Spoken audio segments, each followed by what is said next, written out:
Après s'être intéressé dans son précédent livre de l'ardeur à la figure de Razan Zaitouneh, Justine Ogier explore de nouveau le destin d'une grande figure de l'histoire syrienne contemporaine en la personne de Yassine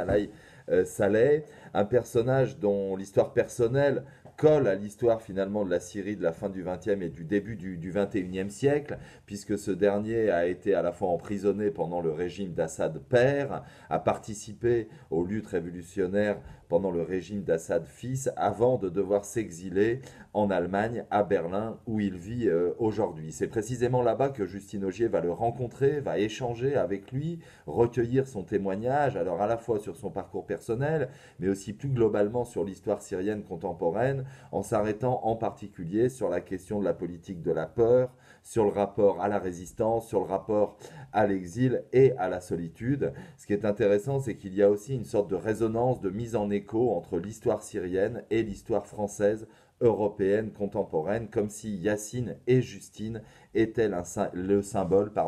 de ces deux rives de la Méditerranée. Ce qui est très fascinant aussi dans ce livre, c'est que Justine Ogier s'inscrit dans une tradition littéraire et philosophique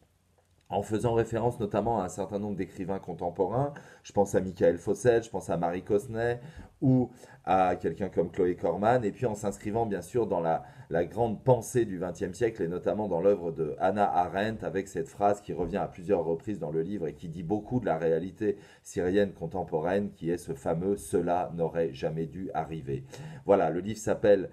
Par une espèce de miracle, c'est signé Justine Ogier et c'est à paraître chez Actes Sud à la rentrée de janvier 21.